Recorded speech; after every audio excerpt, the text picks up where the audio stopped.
Hello दोस्तों, आज की कहानी मेरे और मेरे ससुर जी के रिश्ते के बीच की है। मेरा नाम कामिनी है और मेरी उम्र अभी 26 साल है। मैं काफी खूबसूरत हूँ। मैंने अपनी बॉडी को पूरा फिट रखा हुआ है क्योंकि मैं रोजाना एक्सरसाइज करती हूँ। मेरी शादी को 7 साल हो चुके हैं। मेरे मम्मी पापा ने गरीबी की वजह से मेरी शादी कम उम्र में ही एक अमीर लड़के से करवा दी, लेकिन वो लड़का अक्सर बीमार रहता था। उसके हार्ट में कोई प्रॉब्लम थी। मैं अपनी शादी से ज्यादा खुश नहीं थी, पर मेरे पति मुझसे बहुत ज्यादा प्यार करते थे। अब मेरी शादी को 2 साल हो चुके थे, लेकिन अभी तक कोई भी बच्चा नहीं हुआ था। हमारे घर में मैं, मेरे पति और ससुर जी थे। हम तीनों ही बहुत प्यार से रहते थे। मेरे ससुर जी की उम्र 45 से 50 साल की होगी, लेकिन वो काफी जवान दिखते हैं क्योंकि उन्होंने अपने शरीर को पूरा फिट रखा हुआ है। फिर एक दिन मेरे पति की तबीयत ज्यादा खराब हो गई और उनकी मृत्यु हो गई। मेरे सामने मानो दुखों का पहाड़ टूट पड़ा हो। अब मैं एक विधवा हो चुकी थी। धीरे धीरे मेरे पति को गुजरे काफी समय हो गया था। अब मेरे ससुर जी और मैं दोनों ही घर में रहते थे। मैं बहुत ही उदास रहने लगी थी, लेकिन मेरे ससुर जी मुझे बहुत समझाते थे कि कामनी, अब जो होना था वो हो गया है, इतनी टेंशन मत लो, तुम भी बीमार हो जाओगी। मैं तो कहता हूँ कि तुम दोबारा से शादी कर लो, अभी तुम्हारी उम्र ही क्या है।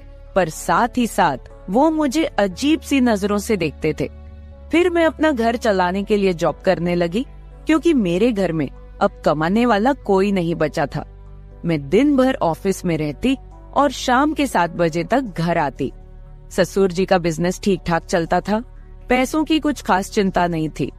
फिर भी मैं सोचती हूँ कि खाली घर पर बैठकर क्या करूँगी, इसलिए जॉब करती हूँ और थोड़ा दिल भी बहल जाता है और टाइम पास भी हो जाता है।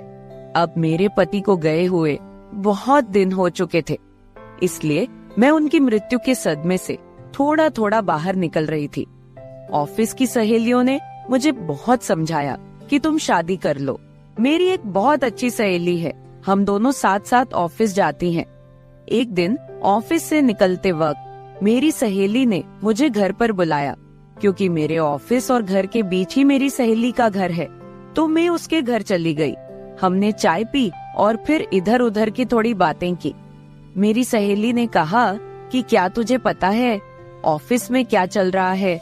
मैंने कहा नहीं यार, मुझे उससे क्या फर्क पड़ने वाला है, वैसे भी तो मैं ऑफिस में अपना मन बहलाने के लिए ही जाती हूँ। फिर मेरी सहेली बोली, फिर तू सुन ले, हमारे ऑफिस में सभी लोग एक दूसरे से मिलकर रहते हैं और किसी को भी कोई समस्या हो वो सभी मिलकर सुलझा लेते हैं। देखो, जो काम वाली आंटी है वह विधवा हो चुकी है, लेकिन ऑफिस के लोगों ने मिलकर उनकी शादी करवा दी है। अब वह बहुत खुशी खुशी रहती है और उनका भी एक सहारा बन गया है। मैंने उसकी बातों पर ज्यादा ध्यान नहीं दिया और वहाँ से अपने घर चली आई। मैं थोड़ा थोड़ा अपनी सहेली की बातों को समझ रही थी कि वो मुझे शादी करने के बारे में बोल रही है।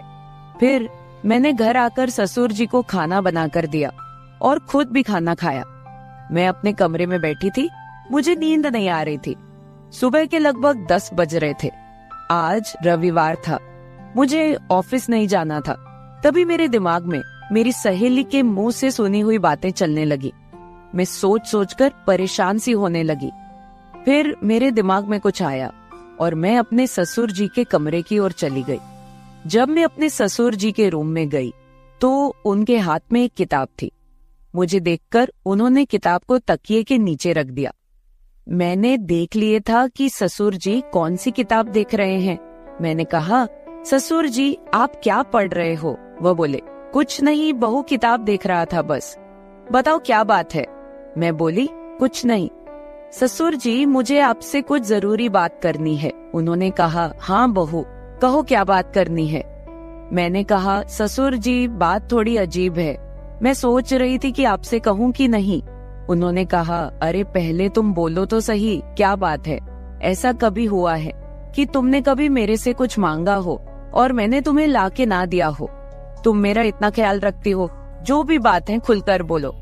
फिर मैंने हिम्मत करके ससुर जी को बोला कि अब मेरे पति की मृत्यु को 2 साल होने को आए हैं उनकी मृत्यु के बाद से मैं बड़ी मुश्किल से सदमे से बाहर आई हूँ। अभी मैं घर से बाहर जाती हूँ तो मुझे बड़ी दिक्कत होती है। आपको तो पता ही है कि विधवा औरत की तरफ लोग कैसी नजरों से देखते हैं और उसके बारे में लोग कैसी सोच रखते हैं। आपने मुझे बहुत बार बोला है कि तुम शादी कर लो। मैं चाहती हूँ कि आप मेरे लिए एक पति की खोज करो, क्योंकि अकेले मेरी जिंदगी मुझसे नहीं निकाली जा रही। मैं भी चाहती हूँ कि मेरा भी कोई जीवन साथी हो जो मेरे सुख दुख की बात करे और मुझे बहुत ज्यादा प्यार करे। आपको पता है, एक औरत की कई जरूरतें होती हैं जो सिर्फ पति ही पूरी कर सकता है। बाकी आपको पता ही है कि मेरे माँ बाप तो इतने गरीब हैं कि उन्होंने पता नहीं एक बार मेरी शादी कैसे कर्ज उठाकर की है। मैं अब उनको कोई तकलीफ नहीं देना चाहती। अब मेरे लिए तो आप ही सब कुछ हो। मैं बड़ी हिम्मत करके आपसे ये बात कह रही हूँ। मुझे विश्वास है कि आप मेरे लिए कुछ अच्छा ही करोगे। उसके बाद ससुर जी ने मुझे अपने पास बैठा लिया और मेरे साथ कुछ बातें करने लगे और मेरे सुख दुख को बांटने लगे। फिर ससुर जी मुझसे बोले, बहू, जिस चीज की तलाश तुम बाहर से कर रही हो वो चीज तुमको घर में ही मिल सकती है। अगर तुम चाहो तो मैं तुम्हारी सभी जरूरतों को पूरा कर सकता हूँ। ससुर जी की बात सुनकर तो मेरे होश ही उड़ गए। मैंने बोला, ससुर जी, मैं तो आपकी बेटी सामान हूँ, आप ये सब कैसे सोच सकते हैं? ससुर जी बोले, देखो बहू, तुम्हें पता है तुम्हारी सासू माँ की मृत्यु के बाद से मैं अकेला ही जिंदगी बीता रहा हूँ, और जब से तुम्हारे पति की मृत्यु हुई है तुम भी अकेले जिंदगी बीता रही हो। अगर तुम्हारा इरादा हो तो हम दोनों का अकेलापन दूर हो जाएगा और हम दोनों एक दूसरे के सहारे जिंदगी बिता लेंगे और बाहर किसी को कुछ भी पता नहीं चलेगा। बाकी मेरे जाने के बाद ये सारी प्रॉपर्टी भी तो तुम्हारी ही है और इस प्रॉपर्टी को संभालने वाला भी तो कोई चाहिए। बाकी लोगों की टेंशन मत लो, वो तो जब तुम विधवा की जिंदगी जी रही हो तब भी बातें करते थे और अब भी बातें करेंगे। सच कहूँ तो बहू, मैं तो उसी वक्त तेरा दीवाना हो गया था जब मैंने तुम्हें पहली बार देखा था। फिर मैंने ससुर जी को बोला कि मैं सोचकर बताती हूँ। अगली सुबह मैं उठी और खाना बनाने लगी। अगले दिन मैं ऑफिस नहीं गई, मैं किचन में खाना पका रही थी। तभी ससुर जी किचन में आए और बोले, बहू, आज ऑफिस नहीं जा रही हो क्या? मैंने कहा, नहीं, आज नहीं जा रही हूँ। आज मैंने ऑफिस से छुट्टी ले ली है। आप कहीं जाने वाले थे, गए नहीं क्या? वो बोले, नहीं, आज मेरी तबीयत ठीक नहीं है। मैंने सोचा कि आज घर रहकर आराम कर लेता हूँ। कुछ देर के बाद घर में कुछ मेहमान आ गए। हम लोग मेहमानों के आदर सत्कार में लग गए। मैंने उनसे हालचाल पूछा और उन लोगों से ढेर सारी बातें की। मेहमान के रूप में मेरे चाचा और चाची जी आए हुए थे। जब मैं मेहमानों से बातें कर रही थी तभी ससुर जी बाहर घूमने चले गए। उनकी आदत है कि जब वह घर पर रहते हैं तो वह खेतों की तरफ घूमने चले जाते हैं। फिर थोड़ी देर के बाद मेरे चाचा चाची भी खाना खाकर चले गए। दोपहर के 1 बजे का समय हो चुका था। मेरे दिमाग में ससुर जी की बातें घूम रही थी। मैं सोच रही थी कि इस अकेलेपन के साथ मैं सारी जिंदगी कैसे बिताऊंगी। मैं ससुर जी के साथ रहूंगी तो हो सकता है कि हमारा कोई बच्चा भी हो जाए। और ससुर जी की बात सही है, उनके जाने के बाद उनकी सारी प्रॉपर्टी भी तो मेरी ही है। मुझे ससुर जी की बातें काफी हद तक सही लग रही थी। फिर मैंने ससुर जी को कॉल किया और बोली, ससुर जी, खाना तैयार हो गया है, आकर खाना खा लीजिए। इस पर वह बोले, मैं अभी बाहर हूँ और मुझे थोड़ा टाइम लगेगा। मैंने कहा, ठीक है, मैं जरा बाहर जा रही हूँ तो देर शाम तक वापस आऊंगी, क्योंकि मैंने मार्केट शॉपिंग करने के लिए जाना था। फिर मैं मार्केट चली गई और वहाँ से अपने लिए और ससुर जी के लिए कुछ कपड़े खरीद कर लाई। जब मैं घर पहुँची तो शाम के 7 बज चुके थे। ससुर जी अपने कमरे में सो रहे थे। मैंने ससुर जी को उठाया और वो नहाने चले गए। अब चारों तरफ शांति हो चुकी थी। शाम के 8 बज चुके थे। फिर मैं ससुर जी के पास गई और उनको वो सब बातों के लिए हाँ बोल दी जो उन्होंने मुझे कही थी। ससुर जी मेरी हाँ सुनते ही खुश हो गए। फिर मैं उनके साथ, उसके बाद तो आप समझ ही सकते हैं, जो होना था वो हो गया। मैंने ससुर जी को फिर से अपनी ख्वाहिश बताई और ससुर जी ने मेरी ख्वाहिश पूरी कर दी। हम दोनों ने 1 से 2 घंटे तक एक दूसरे से वो सब बातें की और सारा काम किया। इस तरह से हम दोनों ससुर बहू काफी खुशी खुशी पति पत्नी की तरह रहने लगे। अब मुझे किसी भी चीज की दिक्कत नहीं होती, क्योंकि अब मुझे कहीं भी जाना होता है तो मैं ससुर जी के साथ चली जाती हूँ और हम खूब एंजॉय करते हैं। कुछ दिन बीत जाने के बाद ससुर जी बोले, कामिनी, अब तुम मेरे बिजनेस के बारे में सारा कुछ समझ लो और खुद सारा बिजनेस संभाल लो। फिर मैंने जॉब छोड़कर ससुर जी का सारा बिजनेस खुद संभाल लिया। अब हम दोनों पति पत्नी के जैसे रहने लगे हैं। मैं ससुर जी की हर बात का ख्याल रखती हूँ और वो भी मेरी हर बात का ख्याल रखते हैं। कुछ देर के बाद हमारे घर बच्चा भी हो गया और हमारी जिंदगी काफी अच्छे से चल रही है, क्योंकि ससुर जी ने मेरी हर कमी को पूरा कर दिया है। हमें दुनिया की कोई परवाह नहीं है, कोई कुछ भी बोले, हम लोग अपने घर खुश हैं। तो मेरे प्यारे दोस्तों, अगर आप लोगों को मेरी ये कहानी पसंद आई हो तो चैनल को सब्सक्राइब जरूर कर ले और बेल नोटिफिकेशन ऑन कर ले। एक प्यारा सा कमेंट करके बताएं कि आपको मेरी स्टोरी कैसी लगी। कल मिलेंगे एक और वीडियो के साथ। धन्यवाद। मेरी बेटी ने मुझे अपने घर पर अपने मदद के लिए बुलाया था। जैसे ही मैं उसके घर पहुंची, दामाद ने मेरी स्वागत सत्कार शुरू कर दिया। एक बार तो आधी रात को दामाद अचानक मेरे कमरे में आया। मेरे बगल में आकर उसने मेरी चादर के ऊपर से हाथ फेरते हुए कहा, सासू माँ, आपकी बेटी अब बहुत थकी हुई है, अब वह पुरानी लगने लगी है, अब आप ही मुझे खुश रख सकेंगी। दामाद ने मुझे सांस लेने का भी समय नहीं दिया। वह रात से लेकर सुबह के 3 बजे तक लगातार। नमस्ते दोस्तों, आज की इस कहानी में आपका स्वागत है। मेरा नाम राधिका है और आज मैं आपको अपना और अपनी बेटी की कहानी सुनाने जा रही हूँ, तो दिल को थाम कर सुनिएगा। मेरी बेटी को उसके ऑफिस के काम से घर के कामों के लिए समय नहीं मिल रहा था। एक दिन उसका मुझे फोन आया और उसने कहा, माँ, मुझे घर के कामों में आपकी बहुत जरूरत है, कुछ दिन मेरे पास आओगी क्या? बेटी की चिंता में मैं तुरंत उसके घर चली गई। मुझे देखते ही बेटी से ज्यादा दामाद खुश हो गए। वे मेरी इतनी सेवा सत्कार क्यों कर रहे थे, ये मुझे समझ नहीं आ रहा था। लेकिन दामाद अचानक से बदल गए थे। मुझे देखते ही मेरी बेटी ने मुझे गले लगाया। उसके पीछे दामाद ने भी मुझे गले लगाया। इससे पहले उन्होंने कभी मुझे इस तरह से गले नहीं लगाया था। अचानक उनमें इतना बदलाव कैसे आ गया, ये मेरी समझ में नहीं आया। जब दामाद ने मुझे गले लगाया तो मुझे बहुत शर्म महसूस हुई। मेरी बेटी सरिता ने अपने पति के इस व्यवहार पर ध्यान भी नहीं दिया।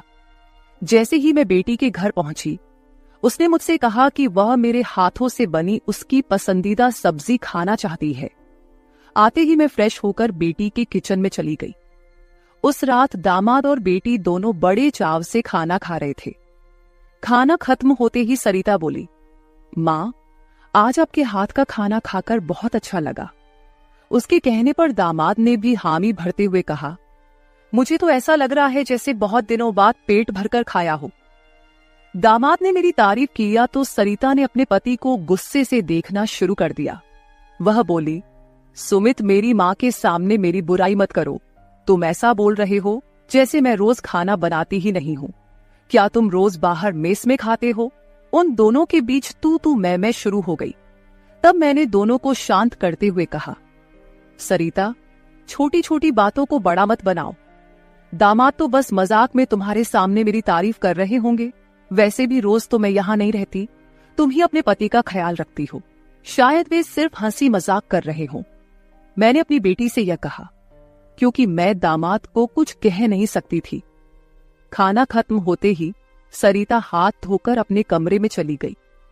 मैं डाइनिंग हॉल साफ करने लगी। मेरी मदद के लिए दामाद थे। वे बोले, सरिता को तो कोई परवाह ही नहीं है। माँ, इतने दिनों बाद आप घर आईं, फिर भी वह पहले ही दिन से आपके ऊपर सारा काम छोड़कर मोबाइल लेकर कमरे में चली गई। यही तो रोज का हाल है। दामाद की बात से सहमत होकर मैंने डाइनिंग टेबल से बर्तन उठाए। तभी दामाद भी मेरी मदद के लिए किचन में आ गए। किचन से जाते वक्त दामाद ने अचानक मेरे हाथ पकड़ लिए। फिर दामाद जी बोले, सासू माँ, सच में आपके हाथों में जादू है। आपके हाथ का खाना खाकर मन बहुत प्रसन्न हो गया। आगे भी मुझे आपके इस तरह के अलग अलग रूप देखने को मिलेंगे। मेरा न कोई साला है और न कोई साली। मेरे ससुराल में तो आप ही एक हैं। अब चाहे साला, साली और बहनोई की हंसी मजाक हो या सासू माँ की देखभाल, ये सभी रिश्ते आपको ही निभाने हैं। अब मैं आपको यहां से जल्दी जाने नहीं दूंगा। मुझे दामाद का प्यार समझ में आया, लेकिन इसके पीछे उनका क्या मकसद था, इस पर मैंने ज्यादा गहराई से सोचा नहीं था। इसी तरह कुछ दिन और बीत गए।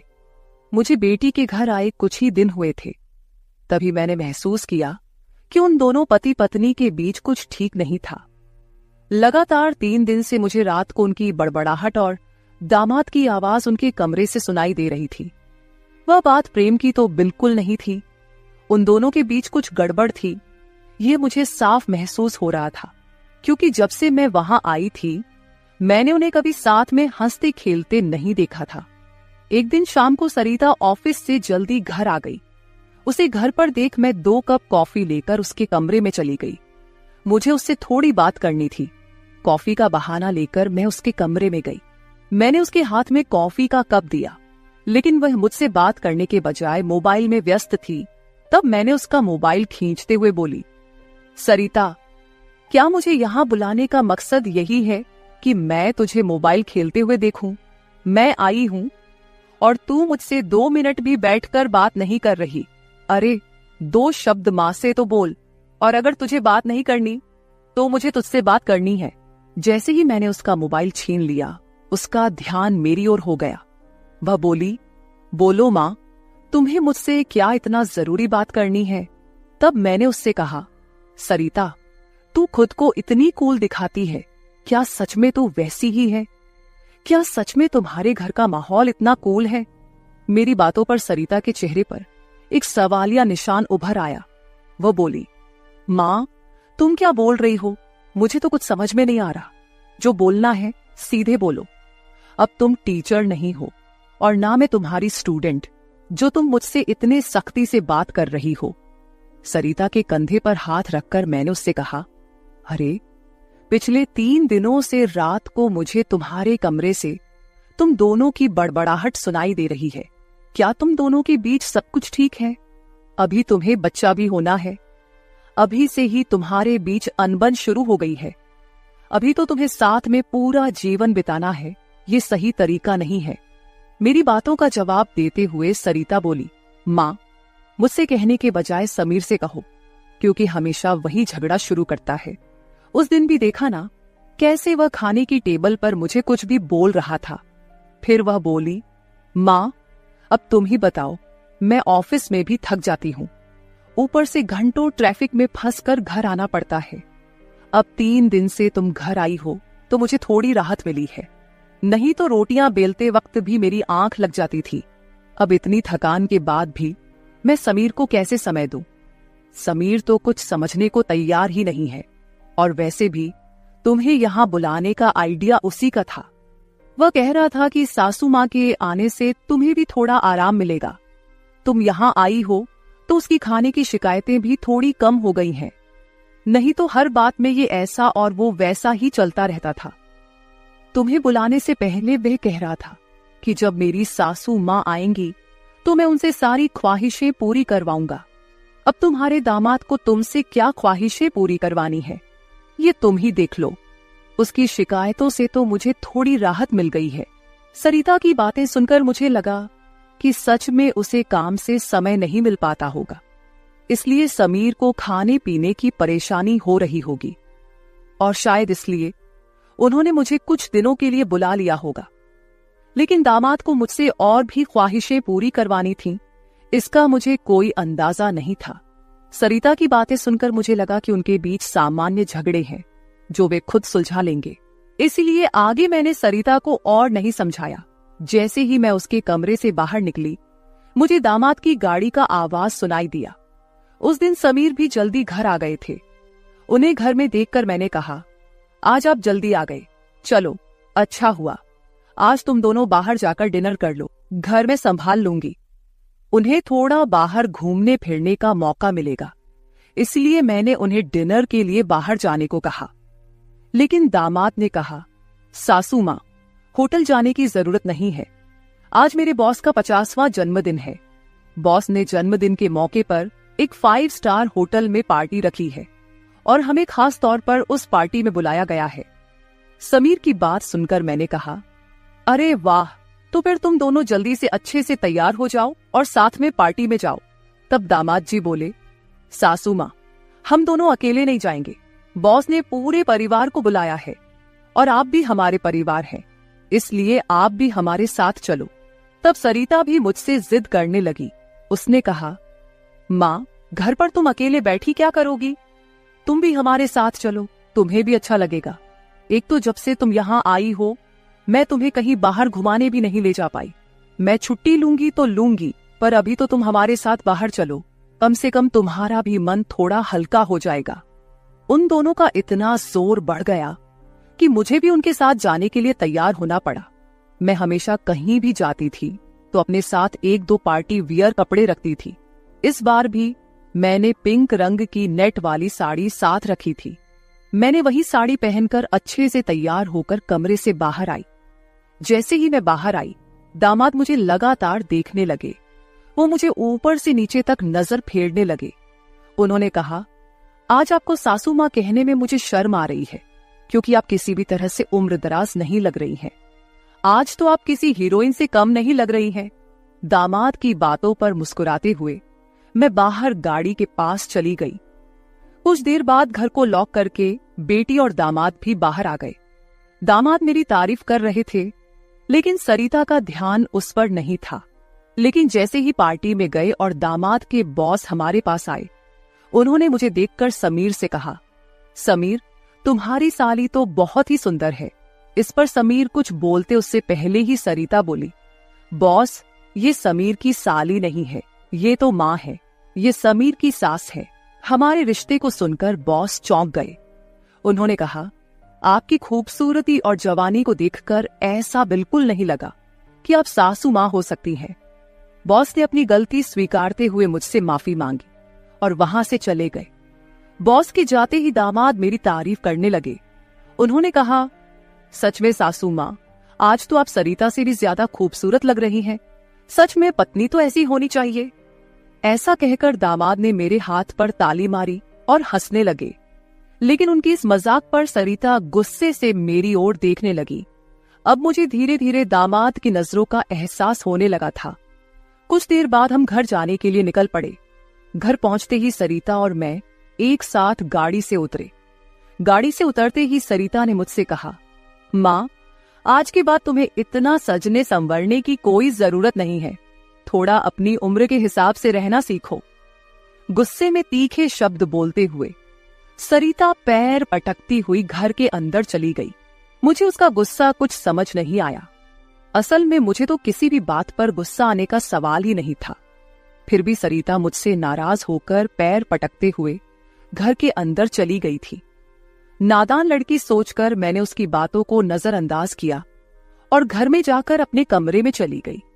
कुछ देर बाद फ्रेश होकर मैंने रात में सोने के लिए नाइट गाउन पहन लिया। रोज की तरह सोने से पहले मैंने अपने हाथ पैरों पर बॉडी लोशन लगाया। तभी अचानक दरवाजे पर दस्तक हुई। दरवाजे पर दामाद थे। हमारी नजरें मिलते ही दामाद ने कहा, सासू माँ, अंदर आ सकता हूं। ये घर उनका ही था, फिर भी वो कमरे में आने के लिए मुझसे अनुमति ले रहे थे। मैंने कहा, ये घर तो आपका ही है, मेरी अनुमति लेने की क्या जरूरत, आप यहाँ कभी भी आ जा सकते हो। फिर हंसते हुए दामाद कमरे के अंदर आ गए। उन्होंने मेरी ओर देखकर कहा, सासू माँ, सच में आज आप बहुत सुंदर लग रही थी। वैसे तो मैं आपको कभी यह कॉम्प्लीमेंट देना चाहता था कि आप आज भी जवान और खूबसूरत दिखती हैं। कभी कभी सच में आपको सासू माँ कहने में मुझे शर्म महसूस होती है। कभी कभी तो आपको नाम से बुलाने की इच्छा होती है। सच में आप सरिता की बहन जैसी लगती हैं। बाहर कुछ समय पहले सरिता ने जो गुस्से में आपको कहा, वह सब मैंने सुना। उसकी बातों पर ध्यान मत दीजिए। और हाँ, एक जरूरी बात यह है कि सरिता की बातों को दिल पर लेकर आप अपना रहन सहन बिल्कुल मत बदलिए। आप जैसी हैं बहुत अच्छी हैं। दामाद के मुंह से अपनी तारीफ सुनकर मेरे मन में लड्डू फूटने लगे। अगर 45 साल की किसी महिला की तुलना 21 साल की जवान लड़की से की जा रही हो तो जाहिर है वह महिला खुश होगी ही। उस समय मेरे साथ भी वैसा ही हुआ था। दामाद की प्रशंसा पर मैं शर्मा गई थी। उस दिन के बाद दामाद की हदें बढ़ने लगी। 4 दिन बाद मुझे अपनी बेटी के कमरे से उनकी बहस की आवाजें सुनाई दी। मैं अपने कमरे से बाहर झांकते हुए वह सब सुन रही थी। तभी दामाद कमरे से बाहर आते दिखे। दामाद को बाहर आते देख मैं जल्दी से अपने कमरे में चली गई। मैं कमरे की लाइट बंद करने ही वाली थी कि समीर मेरे कमरे में आ गया। वो काफी गुस्से में लग रहा था। मैंने उसे एक गिलास पानी दिया और पूछा, सब ठीक तो है ना? इस पर दामाद बोले, सासू माँ, आपकी बेटी और आप में कितना फर्क है। शादी के बाद पति से कैसा व्यवहार करना चाहिए, उसे कैसे खुश रखना चाहिए, आपने सरिता को कुछ भी नहीं सिखाया। जब भी मैं उसके पास जाता हूँ वह मुझसे एक ही बात कहती है कि मैं बहुत थक गई हूँ।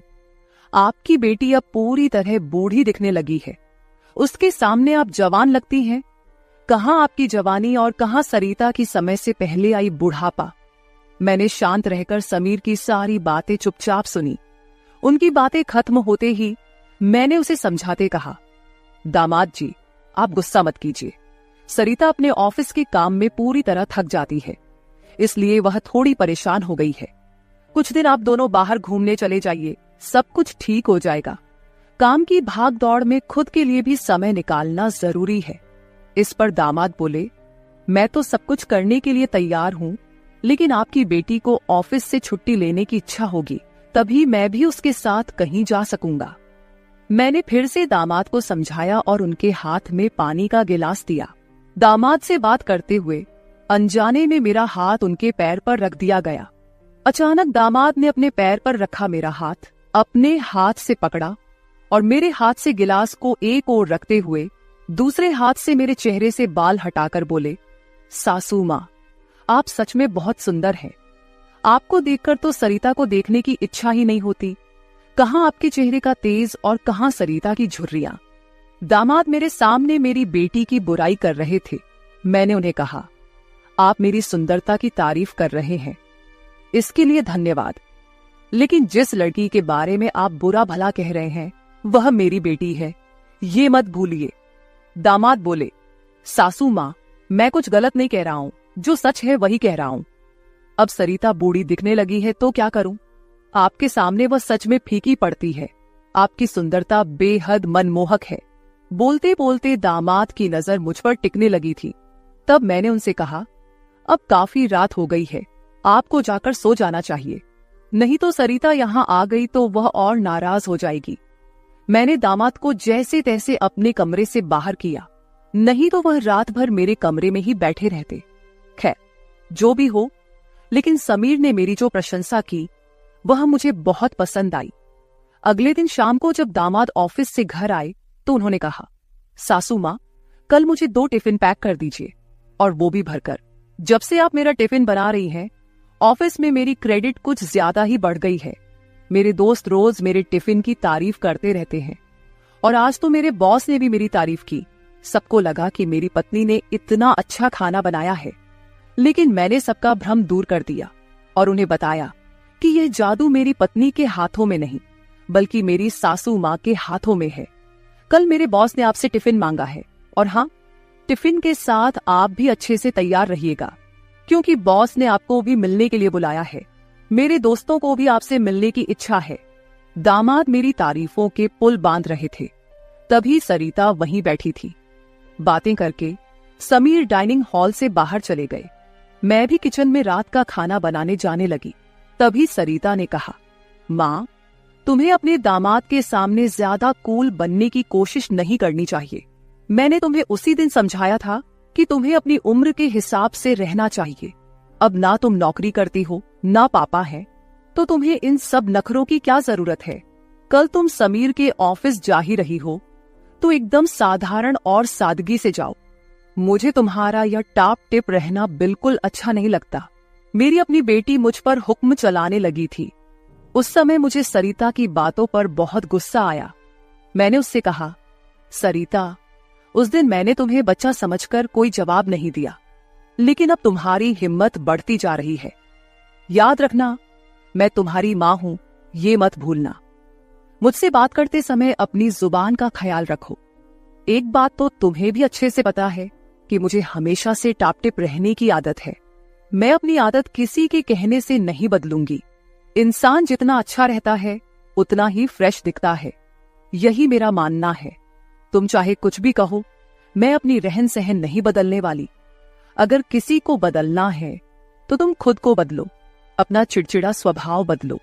कभी कभी तो मुझे लगता है कि तुम मेरी ही बेटी हो या नहीं। उस दिन पहली बार मैं अपनी बेटी से इतने गुस्से में बात कर रही थी। इससे पहले सरिता ने भी कभी मुझसे इतने कटु शब्दों में बात नहीं की थी। इसलिए उससे गुस्सा होकर मैं किचन में चली गई। उस रात खाना खाते समय भी मैंने किसी से बात नहीं की। अगले दिन दोपहर के 1 बजे के बाद मुझे मेरे दामाद का फोन आया तो मैं तैयार होकर उनके ऑफिस जाने के लिए निकली। शाम को मैं और समीर साथ ही घर लौटे। मुझे और समीर को साथ देखकर सरिता और भी ज्यादा नाराज हो रही थी। अब मुझे उसकी नाराजगी से कोई फर्क नहीं पड़ता था। वो तो अपने पति को भी खुश नहीं रख पाई थी। मैंने भी अब उससे किसी तरह की कोई उम्मीद नहीं रखी थी। लेकिन इधर मेरे दामाद अब मुझसे बहुत अच्छे से पेश आने लगे थे। हर 2-3 दिन में वो मुझसे कहते कि उनके ऑफिस में उनके दोस्तों ने या कभी उनके बॉस ने मुझसे मिलने के लिए बुलाया है। उस दिन भी सुबह नाश्ता करते समय दामाद ने मुझसे कहा, सासू माँ, घर के सारे काम जल्दी निपटा लीजिए क्योंकि आज भी आपको ऑफिस जाना है। मैंने उनकी बात पर सहमति जताई। जैसे ही समीर ऑफिस के लिए निकले, सरिता ने मुझे घेर लिया। उसने कहा, माँ, मैं कुछ दिनों से देख रही हूँ रोज तुम अपने दामाद के ऑफिस जा रही हो, शाम को उनके साथ हंसती खेलती घर लौटती हो। अब भी तुम दोनों में सास दामाद का रिश्ता बरकरार है या फिर सीमाएं पार हो गई हैं? उस समय सरिता कुछ ज्यादा ही बोल गई थी। मैंने उस पर जोर से चिल्लाई, फिर भी उसे कोई फर्क नहीं पड़ा। उसने कहा, मुझ पर चिल्लाने की बजाय एक बार यह सोचो कि तुम्हारा और तुम्हारे दामाद का रिश्ता किस मोड़ पर जा रहा है। अगर मेरी बात समझ में नहीं आई तो तुम यहां से जा सकती हो। उसकी बातें सुनकर मेरी आंखों से आंसू बहने लगे। मेरे आंसुओं की परवाह किए बिना सरिता ऑफिस चली गई। उसके बाद 5 घंटे बीत गए, लेकिन मैं अपने कमरे में बैठी आंसू बहाती रही। समीर के लगातार फोन आ रहे थे, लेकिन मैंने फोन उठाने से इनकार कर दिया। 5 घंटे बाद मैंने खुद को संभाला और अपना बैग पैक करने लगी। जैसे ही मैं सरिता के घर से निकलने लगी, दरवाजा खोलते ही मैंने देखा कि बाहर मेरा दामाद गाड़ी पार्क कर रहा था। मुझे अचानक जाता देख उन्होंने मेरा हाथ पकड़ा और सीधे घर के अंदर ले आए। कमरे में पहुंचते ही समीर ने मेरा बैग खाली कर दिया। वह बोले, सासू मां, ये क्या हो रहा है? आप बिना कुछ कहे यहां से क्यों जा रही हैं? मैंने उन्हें सरिता की बात कुछ नहीं बताई। मैंने कहा, मेरे कारण शायद आपके रिश्ते में दूरियां आ रही हैं। अब मुझे भी यहां आए काफी दिन हो गए हैं। मैं अपनी बेटी का घर नहीं तोड़ना चाहती। आप अपने जीवन में खुश रहिए, अब मुझे यहां से जाना चाहिए। मैं फिर से अपना बैग पैक करने लगी। तभी दामाद ने मुझे अपनी ओर घुमाए। फिर मेरे कंधे पर हाथ रखकर उन्होंने कहा, सासू मां, जरूर सरिता ने आपको कुछ बुरा भला कहा होगा। मैंने आपको पहले ही समझाया था कि उसकी बातों पर ध्यान न दे। वह मूर्ख है, उसे खुद को संभालना नहीं आता। मुझे तो लगता कि आपकी बेटी आपसे जलने लगी है। जो लोग जलते हैं वे दुआ नहीं देते, इसलिए आपको भी बेफिक्र होकर ठाठ से रहना चाहिए। समीर मुझे हंसाने की कोशिश करने लगे। मेरी आंखों में आंसू देखकर उन्होंने मेरे आंसू पोंछे और कहा, किसी की बातों से इतना हताश मत होइए, मैं आपके साथ हूं। उनके बोलने में एक अलग ही प्यार था। उस दिन के बाद से रोज रात को जब सरिता सो जाती, समीर मेरे कमरे में आने लगे। अब उनका मेरे कमरे में आना मुझे खटकता भी नहीं था, क्योंकि हमारा रिश्ता एक अलग ही मोड़ पर जाने लगा था। अब समीर मेरे सिर्फ दामाद नहीं रहे। 4-5 दिन से समीर मेरे कमरे में आ रहे थे। कुछ दिन बाद अचानक मेरे मन में ख्याल आया कि अगर सरिता को यह सब पता चल गया तो, इसलिए मैं समीर के सामने यह सवाल रखी। मैंने कहा, समीर, तुम रोज रात को सरिता की नजरों से छुपकर मेरे कमरे में आते हो, लेकिन क्या तुम पक्का करते हो कि वह गहरी नींद में होती है? अगर तुम्हारी लापरवाही के कारण सरिता अचानक मेरे कमरे में आ गई और उसने ये सब देख लिया तो क्या होगा? इस पर समीर ने कहा, सासू माँ, कभी न कभी हमें इस स्थिति का सामना करना ही होगा। जो काम मेरी पत्नी को करना चाहिए था वो आपने किया, इसमें आपकी क्या गलती है? उसे वक्त रहते सब कुछ समझना चाहिए था। अब वक्त उसके हाथ से निकल गया है। आप ज्यादा चिंता मत कीजिए, नहीं तो आपके चेहरे पर भी झुर्रियां आने लगेंगी। आप चिंता मत करें, बस सरिता के सामने इस रिश्ते को स्वीकार करने का साहस रखिए। हम दोनों बात कर ही रहे थे कि अचानक सरिता कमरे में आ गई। मैंने उसका नाम लिया ही था कि वह वहां मौजूद हो गई थी। हम दोनों सास और दामाद एक दूसरे को देखने लगे। सरिता तो हमें साथ देखकर हमारी ओर बस देखती ही रह गई थी। उसने कहा, मुझे तुम दोनों पर पहले ही शक हो गया था। समीर, तुम्हें क्या लगा कि तुम रोज रात को मुझे चकमा देकर जाते हो और मुझे इसका बिल्कुल पता नहीं चलता? मैं तो बस मौके का इंतजार कर रही थी, क्योंकि मुझे तुम दोनों को रंगे हाथ पकड़ना था। अब तो मैंने तुम्हारी सारी बातें रिकॉर्ड कर ली हैं और तुम्हें इस हालत में भी देख लिया है। सरिता बोल ही रही थी कि तभी समीर का फोन बजा। उसने मेरा हाथ छोड़ दिया और कमरे से बाहर चला गया। थोड़ी देर पहले जब वह मुझे समझा रहा था तो उसने मेरा हाथ पकड़ रखा था। कुछ ही मिनटों बाद वह एक शख्स को लेकर कमरे में वापस आया। वह तीसरा शख्स और कोई नहीं बल्कि समीर का बॉस था। उसे आधी रात को घर में देखकर सरिता चौंक गई। उसने बॉस की ओर देखकर कहा, आप इस समय यहां कैसे? बॉस आश्चर्यचकित होकर सरिता को देख रहे थे। तब सरिता बोली, आप यहां क्यों आए हैं ये तो मुझे नहीं पता, पर मुझे अब एक गवाह मिल गया है। वह बॉस के सामने मेरे और मेरे दामाद के रिश्ते के बारे में बकवास करने लगी। तभी समीर के बॉस यानी रघुवीर जी सरिता की ओर देखकर बोले, सरिता, तुम यह क्या बकवास कर रही हो? तुम्हें पता है तुम अपनी माँ और अपने पति के बारे में क्या कह रही हो? अब तो सरिता और भी ज्यादा बकवास करने लगी। तभी समीर उस पर चिल्लाया। उसने कहा, मैं अभी तक सब सुन रहा था। मुझे पता था कि तुम समझदार नहीं हो, इसलिए मैंने तुम्हें कुछ नहीं बताया, लेकिन अब तुम बॉस के सामने कुछ भी बकवास करने लगी हो। शायद अब तुम्हें सच बताने का समय आ गया है। मैं समीर को शांत रहने के लिए कह रही थी, लेकिन उसने मेरी एक न सुनी। वह बोला, माँ, अब और कितने दिन आप यह सब बातें छुपा कर रखेंगी? इस तरह मन मारकर जीवन को सुखमय नहीं बनाया जा सकता। जीना है तो खुले दिल से जियो। आपको किसी से डरने की जरूरत नहीं है, क्योंकि आपने कोई अपराध नहीं किया। समीर ने सरिता से कहा, सरिता, पिछले कुछ दिनों से मैं इस कमरे में आ रहा हूं, ये सच है, लेकिन मैं इस कमरे में क्यों आ रहा था इसका कारण वो नहीं है जो तुम सोच रही हो। इसका असली कारण कुछ और ही है। मैं यहां इसलिए आता था ताकि अपने बॉस को तुम्हारी माँ के कमरे में सुरक्षित छोड़ सकूं। मैं तुम्हारी माँ के साथ नहीं बल्कि मेरे बॉस होते थे। जिस दिन हम बॉस के जन्मदिन की पार्टी में गए थे, उस रात जब हम पार्टी से घर लौटे थे तो मैंने तुम्हारी माँ को उनके कमरे में रोते हुए देखा था। उसी रात बॉस ने मुझसे तुम्हारी माँ का फोन नंबर भी लिया था। उस रात बॉस बार बार तुम्हारी माँ को फोन कर रहे थे। उस रात जब मैं अचानक तुम्हारी माँ के कमरे में गया तो मैंने उनके फोन में बॉस के कई मिस्ड कॉल देखे। अगले दिन मैंने बॉस से इस बारे में पूछा, तभी मुझे सच्चाई पता चली। एक समय था जब तुम्हारी माँ और बॉस एक ही कॉलेज में पढ़ते थे। इतना ही नहीं, उन दोनों के बीच प्यार भी था, लेकिन घर वालों के दबाव के कारण वे अपना जीवन एक साथ नहीं बिता सके। पर किस्मत ने 30 साल बाद उन्हें एक बार फिर से आमने सामने खड़ा कर दिया। तुम्हारी माँ कुछ बोलने के लिए तैयार नहीं थी, लेकिन बॉस की वजह से मुझे उन दोनों के रिश्ते के बारे में पता चला।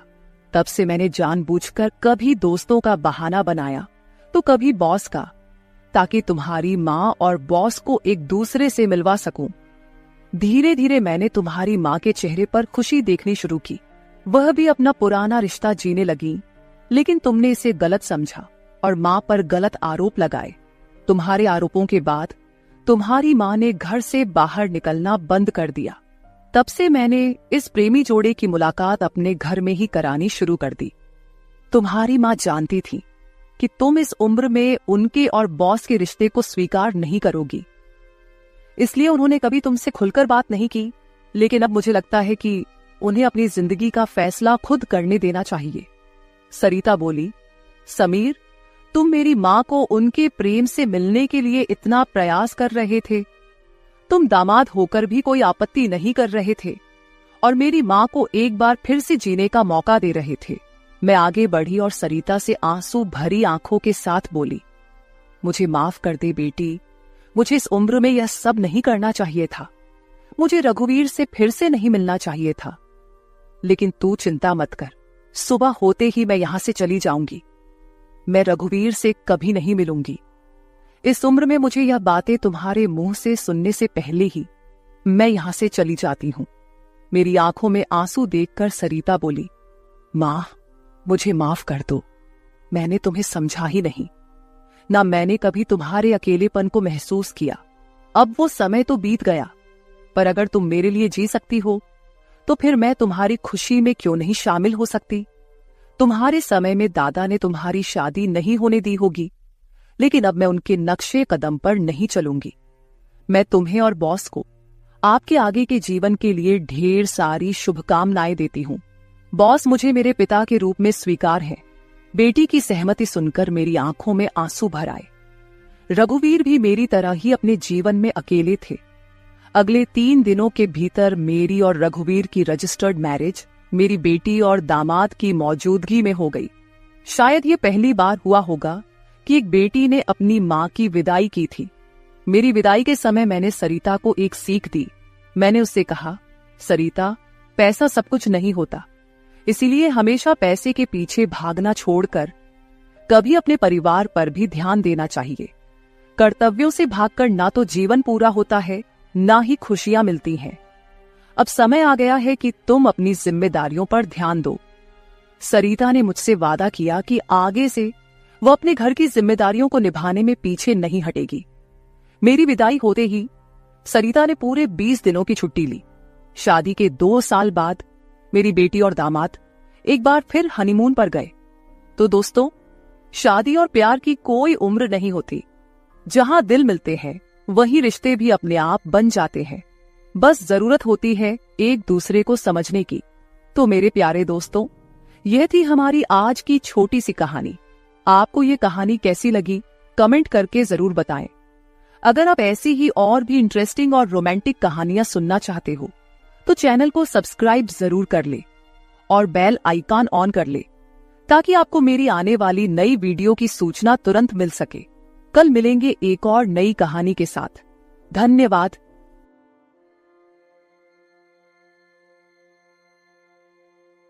रात के करीब 12 बजे का वक्त था। गर्मियों की रातें थीं और मैं अपने कमरे में सो रही थी। अचानक मेरे कमरे के दरवाजे पर दस्तक हुई। पहले तो मैं थोड़ा डर गई, लेकिन फिर सोचा शायद मेरा भाई ही होगा, क्योंकि घर में मेरे और भाई के अलावा कोई और नहीं था। मैंने उठकर दरवाजे की ओर कदम बढ़ाए। दरवाजा खोलते ही मैंने बाहर झांका, लेकिन वहां कोई नहीं था। मैंने सोचा शायद ये मेरा वहम होगा। मैं वापस बिस्तर पर लेटने लगी। अचानक दरवाजे पर फिर से पहले से भी ज्यादा जोर की दस्तक हुई। मैंने कांपती हुई आवाज में पूछा, कौन है? लेकिन कोई जवाब नहीं आया। डरते हुए मैंने दोबारा दरवाजा खोला और वहां मेरा भाई खड़ा था। उसने मुझसे कहा, क्या हुआ दीदी, इतनी घबराई हुई क्यों लग रही हो? वो मुझे आज कुछ अजीब सी नजरों से देख रहा था। मैंने सोचा शायद मैं ही ज्यादा सोच रही हूँ, लेकिन मुझे क्या पता था कि उस रात कुछ ऐसा होने वाला था जिसने मेरी पूरी जिंदगी को बर्बाद कर दिया, जिसे मैं चाहकर भी कभी भूल नहीं पाई। अब मैं आपको अपनी जिंदगी का वो सच बताने जा रही हूँ जिसे मैंने आज तक सबसे छुपा कर रखा था। यह सच ऐसा है जो मेरी हर रात की नींद और हर दिन का सुकून छीन ले गया। इसे सुनने के बाद शायद आपकी रूह कांप उठेगी। दोस्तों, कहानी सुनने से पहले दिल थाम कर बैठिएगा, क्योंकि कहानी बहुत ही खतरनाक होने वाली है। अगर चैनल पर पहली बार आए हैं तो चैनल को सब्सक्राइब जरूर कर लीजिएगा। तो चलिए कहानी शुरू करते हैं। मेरी उम्र 20 साल हो चुकी थी और मैंने नया नया जवानी की दहलीज पर कदम रखा था। मैं कॉलेज में 2nd ईयर की पढ़ाई कर रही थी। उन दिनों गर्मी का मौसम था और हमें कॉलेज से छुट्टियां मिल गई थीं। रोज की तरह आज भी पूरे घर की सफाई करने के बाद मैं अपने बिस्तर पर आराम कर रही थी। थकान से चूर होकर ऐसा लग रहा था जैसे पूरा बदन अकड़ गया हो। मैं अपने बिस्तर पर लेटकर सुकून पाने की कोशिश कर रही थी और हाथों से अपने सिर की मसाज कर रही थी। अचानक मेरा भाई राहुल मेरे कमरे में आया और दरवाजा बंद करके कहने लगा, क्या हुआ दीदी, तबीयत तो ठीक है? मैंने कहा, क्या भाई, मम्मी सारा काम मेरे सर पर डालकर चली जाती हैं। कॉलेज की छुट्टियां क्या हुई, सारे घर की जिम्मेदारी मुझ पर आ गई है। ऊपर से काम वाली बाई भी छुट्टी पर है। मुझसे नहीं होते ये घर के काम। मेरी बात सुनकर वह मेरे पास आकर बैठ गया और कहने लगा, मेरी प्यारी बहन, कोई बात नहीं, मैं अभी तुम्हारे लिए दूध लेकर आता हूँ, उसे पियोगी तो सुकून मिल जाएगा। राहुल की बात सुनकर मैं मुस्कुरा दी और कहा, बस तुम खाना बाहर से ले आना, मैं थोड़ी देर सोऊंगी तो मेरी तबीयत कुछ बेहतर हो जाएगी। राहुल कमरे से निकल गया। कुछ देर बाद ठंडे दूध के गिलास के साथ वह वापस आया। मुझे उस पर बहुत प्यार आया। दुनिया में बहुत कम ही ऐसे भाई होते हैं जो अपनी बहनों का इतना ख्याल रखते हैं। मैं उसे ढेर सारा आशीर्वाद देने लगी और उसका लाया हुआ दूध पीने लगी। दूध पीने के बाद मैं अपने बिस्तर पर लेट गई। राहुल कहने लगा, चलो दीदी, मैं तुम्हारा सिर दबा देता हूँ, तुम सो जाओ। वह मेरे पास बैठ गया और अपने हाथों से मेरा सिर दबाने लगा। उसके हाथों से मुझे सुकून मिलने लगा और मेरे सर का दर्द भी कम हो गया था। मैं आंखें मूंद कर लेट गई और कुछ ही देर में मैं गहरी नींद सो गई। मुझे कोई भी होश नहीं था कि मैं कितने घंटे तक सोती रही। जब मेरी आंख खुली तो मैंने घड़ी पर टाइम देखा। रात के 9 बज चुके थे। शायद थकावट की वजह से मुझे वक्त का एहसास ही न हुआ। मम्मी और पापा भी ऑफिस से वापस आ चुके थे। मुझे कुछ भी समझ नहीं आ रहा था और मेरा पूरा शरीर दर्द कर रहा था। मैं बिस्तर से उठकर बाथरूम जाने लगी। तभी मुझे चक्कर आ गए। मुझे ऐसा लग रहा था जैसे सब कुछ घूम रहा हो और अगर दीवार का सहारा नहीं लिया होता तो शायद गिर जाती। खुद को संभालते हुए मैं फ्रेश होकर बाहर आई। देखा कि सभी खाने के टेबल पर बैठे हुए थे और मेरे आने का इंतजार कर रहे थे। मैं जाकर आराम के साथ कुर्सी पर बैठ गई। मेरी हालत काफी खराब हो चुकी थी और थकावट से मेरा पूरा बदन दर्द कर रहा था। राहुल ने देखा कि मैं थकी हुई हूँ तो तुरंत मम्मी से कहने लगा, मम्मी देखिए, अंजलि दीदी पर काम का बोझ थोड़ा कम डाला करे। अरे, अगर काम वाली नहीं आ रही तो उसकी जगह किसी और को रख ले। यह बेचारी सारा दिन काम करके थक जाती है। देखें तो इसकी रंगत भी पीली पड़ चुकी है। वाकई में मेरी हालत दिन ब दिन खराब होती जा रही थी। मम्मी और पापा दोनों ही काम करते थे क्योंकि सिर्फ पापा की जॉब से घर का खर्चा चलना मुश्किल था। साथ ही हमारी पढ़ाई का खर्च भी काफी था, इसलिए मम्मी भी उसी कंपनी में काम करती थी जहां पापा। हम दोनों भाई बहन कॉलेज जाते थे, लेकिन गर्मी के मौसम में छुट्टियां होने की वजह से घर पर ही थे। मैंने एक बात नोटिस की थी कि पिछले कुछ हफ्तों से राहुल मेरे कुछ ज्यादा ही करीब होने लगा था। जब से मुझे कॉलेज से छुट्टियां मिली थीं, तब से वह मेरा कुछ ज्यादा ही ख्याल रखने लगा था। अगर मैं घर का कोई काम करती तो वह आकर मदद करने लगता। कभी कभी काम करते वक्त मुझे थकावट महसूस होती तो वह मुझे आराम से बिठाकर मेरा सिर दबा देता। जब मैं उसे मना करती तो वह हंसते हुए कहता, नहीं दीदी, तुम बहुत काम करती हो, अब मेरा हक बनता है कि तुम्हें सुकून दो। मैं उसे रोक नहीं पाती और चुपचाप लेटी रहती। लेकिन एक रात जो हुआ उससे मेरे होश उड़ गए थे। क्या राहुल कभी ऐसा कर सकता था? मैं अपने कमरे में सो रही थी। आधी रात के करीब मुझे महसूस हुआ कि जैसे कोई मेरे कमरे में आकर खड़ा हो गया हो। धीरे धीरे वह बिस्तर के पास आ रहा हो और मैं सोते हुए भी महसूस कर सकती थी कि कुछ अजीब हो रहा है। मुझे तुरंत झटका सा लगा और मैंने आंखें खोल दी। कमरा पूरी तरह से अंधेरे में डूबा हुआ था और जब मैंने उठकर देखा तो अंदर कोई नहीं था। बस कमरे का दरवाजा थोड़ा सा खुला हुआ था और मुझे याद था कि मैं हमेशा सोने से पहले दरवाजा बंद करके सोती थी। तो फिर वह कैसे खुला था? मैं चुपचाप उठकर दरवाजे को लॉक करने लगी। फिर से बिस्तर पर जाकर सोने की कोशिश की, लेकिन जैसे ही मेरी आंखें बंद हुईं, मुझे फिर से कुछ कदमों की आहट सुनाई दी। जैसे कोई बिस्तर के पास आकर बैठा हो, और फिर मुझे लगा जैसे कोई मेरे पास आकर अपना हाथ बढ़ा रहा हो। मैंने पलट कर देखा, लेकिन कोई नहीं था। मेरी धड़कन तेज हो गई थी और मुझे घबराहट होने लगी थी। मैंने घबराते हुए कमरे की लाइट ऑन की और दरवाजा खोलकर बाहर झांका, लेकिन वहां कोई नहीं था।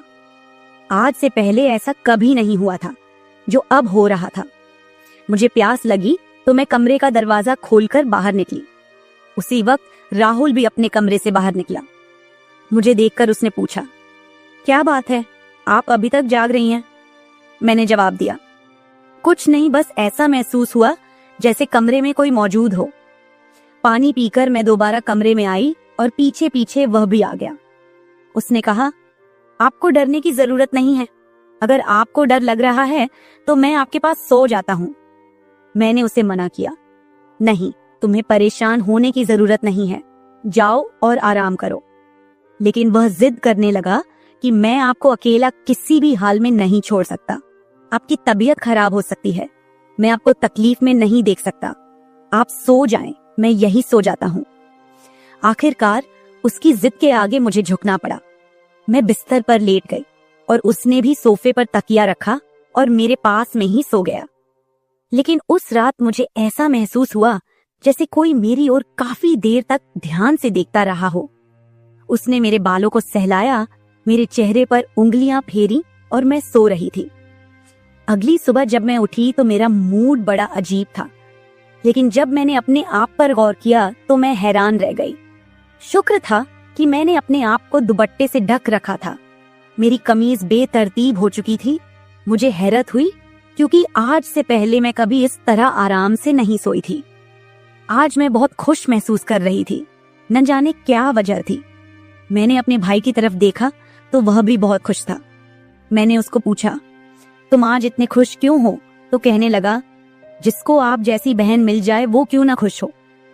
घर के सारे काम निपटाकर जब मैं बैठी तो राहुल तेल लेकर मेरे पास आ गया। कहने लगा, अंजलि दीदी, आप अपने बाल खोल दे, मैं आपके सर में मालिश कर देता हूँ। मुझे उसकी हरकतें कुछ अजीब लग रही थीं।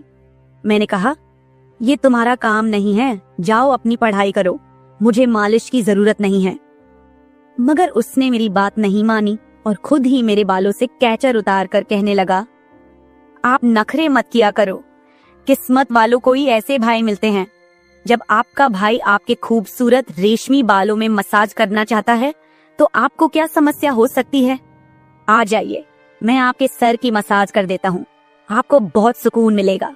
वह मुझे उठाकर कमरे में ले गया। मैं बेड पर तकिया रखकर लेट गई। मेरे बाल बेड से नीचे लटक रहे थे। वह मेरे सरहाने बैठकर मेरे बालों की मसाज करने लगा। राहुल मुझसे 3 साल छोटा था, मगर मुझे नाम से बुलाता था। कहता, आप इतनी प्यारी हैं कि आपको देखकर दिल करता है कि आप हमेशा इसी तरह मुस्कुराती रहें और मैं आपका लाभ उठाता रहूं। वह मेरे सिर की मालिश कर रहा था और उसके हाथों में जैसे जादू था। मुझे इतना मजा आया कि मैं नींद की वादियों में खोने लगी। तेल की खुशबू भी बहुत जबरदस्त थी। तेल की हल्की हल्की महक कमरे में फैल चुकी थी। मैंने उत्सुकतावश उससे पूछा, ये तेल कौन सा है? उसने मुस्कुराते हुए जवाब दिया, ये एक खास तेल है जो आपकी सुंदर जुल्फों को और भी चमकदार बनाएगा। आपके बालों की खास देखभाल के लिए ही लाया हूँ। उसकी बातें मुझे बहुत अजीब सी लग रही थी। मैं समझ नहीं पाती थी कि वह किस तरीके से बात कर रहा है। मालिश के दौरान कब मुझे नींद आ गई पता ही नहीं चला। कुछ समय बाद जब मेरी आंख खुली तो मेरे पूरे बदन में भारीपन महसूस हो रहा था। ऐसा लगा रहा था जैसे किसी ने मुझ पर बहुत ज्यादा वजन रख दिया हो।